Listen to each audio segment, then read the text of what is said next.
Hello viewers, எல்லாருக்கும் வணக்கம். நம்ம இந்த வீடியோவில் 7th September 2023 மார்க்கெட் அப்டேட்டை பார்க்கலாம்.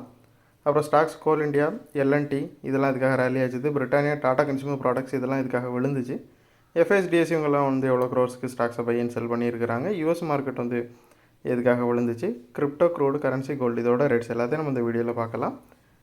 வீடியோக்கு போகிறதுக்கு முன்னாடி நீங்கள் இந்த சேனலை இன்னும் சப்ஸ்கிரைப் பண்ணாமல் இருந்தால் மறந்துடாமல் சப்ஸ்கிரைப் பண்ணிடுங்க. அப்படியே அந்த பெல் ஐக்கானை கிளிக் பண்ணிங்கன்னா டெய்லி அப்டேட்ஸ் உங்களுக்கு தவறாமல் கிடைக்கும். நிஃப்டியை பார்த்தோம் அப்படின்னா 116 பாயிண்ட்ஸ் வந்து ரேலியாக இருந்துச்சு. ஒரு வழியாக அது வந்து 19,700 கிராஸ் பண்ணிருச்சு. நிஃப்டி பார்த்திங்கன்னா ஒரு நாளைக்கு 100 பாயிண்ட்ஸ் விதமாக லாஸ்ட்டு ஃபியூ ட்ரேடிங் செஷனாக கெயின் ஆகிட்டு வருது. ஸோ எப்படி விழுந்துச்சோ அதுக்கு நேர்மாறாக வந்து இப்போது கெயின் ஆகிட்டு இருக்குது. ஸ்டில் வந்து பெரிய ஸ்ட்ராங்கான நியூஸ் எதுவும் இல்லாமையே நிஃப்டி வந்து ரேலி ஆகிட்டு இருக்குது. ஸோ இது எப்போ வேணால் டிக்ளைன் ஆகிறதுக்கான சான்சஸ் தான் காட்டுது. சென்செக்ஸை பார்த்திங்கன்னா 385 பாயிண்ட்ஸ் வந்து ரேலியாக இருந்துச்சு. ஸ்டாக்ஸ் வந்து கோல் இண்டியா வந்து 18 பாயிண்ட்ஸ் வந்து ரேலியாக இருந்துச்சு. ஸோ அதுக்கு ரீசன் வந்து ஆகஸ்ட்டில் வந்து ஆகஸ்ட் மந்தோட ப்ரொடக்ஷன் டேட்டா வந்து அவங்க கொடுத்துருந்தாங்க. அது க்ரோத் பார்த்திங்கன்னா 13%, அதாவது ப்ரொடக்ஷன் வந்து 13% வந்து இன்க்ரீஸ் ஆகிருந்துச்சு. இது ஒரு ரெக்கார்டு ஹை ப்ரொடக்ஷன் ஆகஸ்ட் மந்தில். ஸோ அந்த நியூஸுக்கு அப்புறமே வந்து கோல் இண்டியா நல்லாவே ரேலி ஆகிட்டு இருந்துச்சு. அதுக்கு இன்னொரு முக்கியமான காரணம் பார்த்திங்கன்னா, இந்த நியூஸ் வரப்போ கோல் இண்டியா வந்து நல்லா விழுந்து ஒரு நல்ல பையிங் பொசிஷனில் இருந்துச்சு. ஸோ இந்த நியூஸ் வந்து நல்லா பூஸ்ட் பண்ணி கோல் இண்டியாவை வந்து அதிகமான அளவுக்கு ரேலியாக வச்சிருச்சு. அப்புறம் எல்என்டியை பார்த்திங்கன்னா 115 பாயிண்ட்ஸ் வந்து ரேலியாக இருந்துச்சு. அவங்க சவுதி அராம்கோலேருந்து 24,000 crore வந்து ஆர்டர் கெயின் பண்ணி வாங்கியிருக்கிறாங்க. ஸோ அந்த புது ஆர்டர்னால எல்என்டி வந்து நல்லாவே ரேலி ஆச்சுது. எல்என்டி வந்து பார்த்திங்கன்னா லாஸ்ட்டு வருஷமாகவே பார்த்திங்கன்னா லாஸ்ட் ஒரு வருஷமாகவே பார்த்திங்கன்னா அவங்க நிறைய புது ஆர்டர்ஸ், அதுவும் பெரிய பல்க் ஆர்டர்ஸை வந்து எல்என்டி கெயின் பண்ணிகிட்ருக்கிறாங்க. ஸோ அவங்களுக்கு ஒரு நல்ல வருஷமாக இது பார்க்கப்படுது. பிரிட்டானியாவை பார்த்திங்க அப்படின்னா 38 பாயிண்ட்ஸ் வந்து விழுந்துருக்குது. ஸோ Q1 ரிசல்ட்டு வந்துச்சு 1 மந்த்துக்கு முன்னாடி. ஸோ அந்த ரிசல்ட்டு பார்த்திங்கன்னா எஸ்டிமேஷனோட கம்மியாக இருந்ததுனால அப்போ விழ ஆரம்பித்த பிரிட்டானியா வந்து ஸ்டில் வந்து அதுக்கு மேலே வரவே இல்லை. ஸோ விழுந்து ஒரு பொசிஷனில் சைட்வேஸில் தான் மூவ் ஆகிட்ருக்குதே தவிர ஒரு நாள் வந்து ஹையராக க்ளோஸ் ஆகுது, மறுநாள் அதே பாயிண்ட்ஸ் வந்து லூஸ் பண்ணி லோவர் ஆகுது. ஸோ இப்படியே சைட்வேஸில் தான் மூவ் ஆகிட்ருக்குது. அப்புறம் வந்து டாடா கன்சூமர் ப்ராடக்ட்ஸை பார்த்திங்க அப்படின்னா எஸ்டர்டே வந்து அவங்க ஹல்திராம் அப்படிங்கிற கம்பெனியிலேருந்து ஒரு 51% ஸ்டாக்ஸை இவங்க வாங்க போகிறதா நியூஸ் வந்து இருந்துச்சு. ஸோ விச் மீன்ஸ் வந்து அந்த கம்பெனியே இவங்க அக்வயர் பண்ணுறதா ஒரு நியூஸ் வந்துச்சு. ஸோ அந்த கம்பெனி பார்த்திங்கன்னா ஒரு பேக்கெட்டில் வந்து ஸ்நாக்ஸு இது பண்ணுற ஒரு கம்பெனி தான் அது. ஸோ அந்த நியூஸ் அது ஏற்கனவே ஓரளவு ஃபேமஸான கம்பெனி தான். அதனால் அந்த கம்பெனி இவங்க வாங்க போகிறதுனால ஒரு நல்ல பையாக இருக்கும் டாடா கன்சூமர் ப்ராடக்ட்ஸுக்கு அப்படின்ட்டு மார்க்கெட் நல்லாவே ரேலி ஆச்சுது. பட் அதுக்கப்புறம் பார்த்திங்கன்னா அந்த நியூஸ் வந்து தப்பான நியூஸு, நாங்கள் அந்த மாதிரி எதுவும் ஐடியா இல்லை அப்படின்னு சொல்லிட்டு, நான் வாங்குற மாதிரி எதுவும் ஐடியா இல்லைன்னு சொல்லிட்டு டாடா கன்சூமர் ப்ராடக்ட்ஸ் வந்து கிளாரிஃபை பண்ணதுனால எவ்வளோ கெயின் ஆச்சு தான் எஸ்டர்டே அது அப்படியே டிக்ளைன் ஆயிடுச்சு.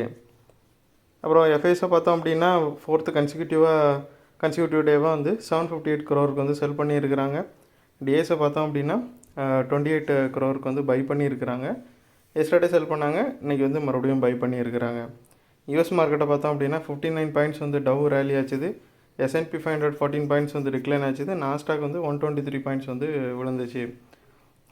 நாஸ்டாக் வந்து டெக் ஸ்டாக்ஸ் வந்து எல்லாமே டிக்ளைன் ஆகிறதுனால நாஸ்டாக் வந்து நல்லாவே டிக்ளைன் ஆச்சுது. ஸோ நாஸ்டாக் வந்து டிக்ளைன் ஆனதுக்கு இன்னொரு முக்கியமான காரணம் வந்து ஆப்பிள். ஸோ ஏற்கனவே நான் முந்தின நாளே சொன்ன மாதிரி ஆப்பிளை வந்து சைனாவில் வந்து கவர்மெண்ட் அஃபிஷியல்ஸ் வந்து யூஸ் பண்ணக்கூடாது, அஃபிஷியல் ரிலேட்டடான ஒர்க்குக்கு வந்து ஆப்பிள் ஃபோன்ஸையோ அதர் கண்ட்ரியோட வேறு எந்த பிராண்ட்ஸையும் வந்து நீங்கள் யூஸ் பண்ணக்கூடாது அப்படிங்கிற மாதிரி கவர்மெண்ட் வந்து சொல்லியிருக்குது. ஸோ இதனால் பார்த்திங்கன்னா இது ஆப்பிள் ஸ்டாக் மேலே வந்து பயங்கரமான ப்ரெஷரை கொடுத்துருக்குது. இது வந்து கணிசமான அளவு ஆப்பிளோட சேல்ஸு கம்மியாகிறதுக்கு ஒரு ரீசனாக அமைகிறதுக்கு நிறைய வாய்ப்பு இருக்குது. ஸோ அதனால் பார்த்திங்கன்னா டெக் ஸ்டாக்ஸ் எல்லாமே வந்து ப்ரெஷரில் இருக்குது. ஸோ இதனால் நாஸ்டாக் வந்து பயங்கரமாக டிக்ளைன் ஆச்சுது. ஸோ டவ் பார்த்திங்கன்னா டவ் மட்டும் பார்த்திங்கன்னா கொஞ்சமாக இன்க்ரீஸ் ஆகிருக்குது.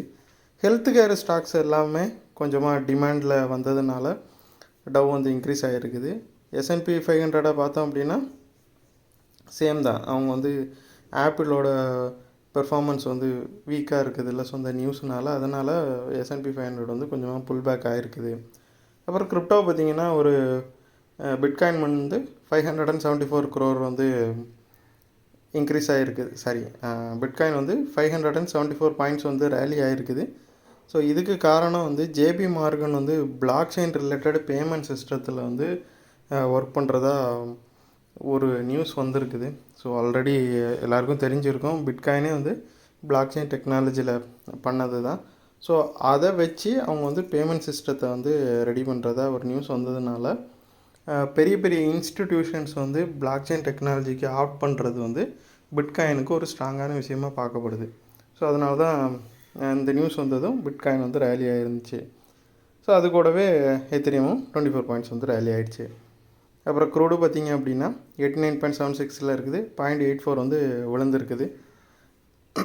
ஸோ நல்லாவே ரேலி ஆகிட்டு இருந்த பிரண்ட் வந்து ஒரு சின்ன கேப் விட்ருக்குது. ஸோ இது காரணம், முக்கியமான காரணம் வந்து ப்ராஃபிட் புக்கிங் தான். ஸோ ப்ராஃபிட் புக்கிங் கொஞ்சமாக போயிட்டுருக்குது. அது மட்டும் இல்லாமல் டாலர் வந்து ஸ்ட்ராங்காக இருக்குது. ஸோ இந்த ப்ராஃபிட் புக்கிங் ப்ளஸ் ஸ்ட்ராங்காக யூஎஸ்டியோட இது ஸ்ட்ராங்கான நியூஸ் வந்து கிரிப்டோவை க்ரூடை கொஞ்சமாக விழ வச்சுருக்குது. அப்புறம் கரன்சியை பார்த்திங்கன்னா யூஎஸ்டி வந்து 83.21 இருக்குது, 0.08 வந்து ரேலி ஆகிருக்குது எகெயின்ஸ்ட் இந்தியன் ருப்பி.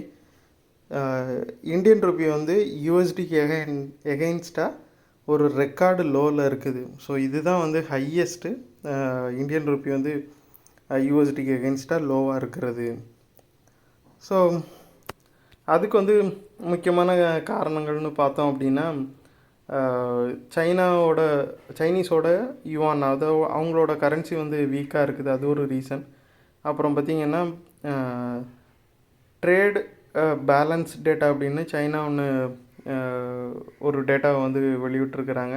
ஸோ அது வந்து ரொம்பவே டிசப்பாயிண்டிங்காக இருக்கிறதுனால இந்தியன் ருப்பி வந்து கொஞ்சமாக குறைஞ்சிருக்குது. அது மட்டும் இல்லாமல் ஆயில் ரேட்டு ஹைக்கு, அப்புறம் வந்து யூஎஸ் ஈல்டு, ஸோ இந்த மாதிரி பல காரணங்கள் சேர்த்து வந்து யூஎஸ்டிக்கு எகெயின்ஸ்டாக இந்தியன் ருப்பியை ரொம்பவே விழ வச்சுருக்குது. பட்டு நம்மளோட மார்க்கெட் பார்த்திங்கன்னா இந்த மாதிரி சூழ்நிலையிலையும் யூஎஸ்டி, அதாவது இந்தியன் ருப்பி வந்து கீழே விழுற இந்த சூழ்நிலையிலையும் மார்க்கெட் வந்து ரேலி ஆகிட்டுருக்குது. ஸோ அது ரேலி ஆகிட்டுருக்கிறதுனால தான் மேபி யூஎஸ்டி வந்து ஓரளவாவது டீசெண்டாக க்ளோஸ் ஆகிருக்குது, இல்லை இன்னும் கொஞ்சம் விழுறதுக்கும் சான்சஸ் இருந்திருக்கலாம். அப்புறம் கோல்டை பார்த்திங்கன்னா 1943 இருக்குது, 0.3 வந்து விழுந்திருக்குது. கோல்டு பெருசாக எந்த மூவும் பண்ணல. ஸோ இந்த வீடியோவில் நான் உங்களுக்கு கொடுத்த இன்ஃபர்மேஷன்ஸ் எல்லாம் கண்டிப்பாக ஹெல்ப்ஃபுல்லாக இருந்திருக்கும் நான் நம்புகிறேன். இது உங்களோட ஃபியூச்சர் ட்ரேடிங் செஷனுக்கு கண்டிப்பாக ஹெல்ப் பண்ணும். இந்த வீடியோ உங்களுக்கு பிடிச்சிருந்துச்சுன்னா லைக் பண்ணுங்கள், ஷேர் பண்ணுங்கள், மறக்காமல் சேனலுக்கு சப்ஸ்கிரைப் பண்ணுங்கள். அப்படி இந்த பெல் ஐக்கானை கிளிக் பண்ணிங்கன்னா டெய்லி அப்டேட்ஸ் தவறாமல் கிடைக்கும். தேங்க்ஸ் ஃபார் வாட்சிங், கீப் சப்போர்ட்டிங், தேங்க்யூ.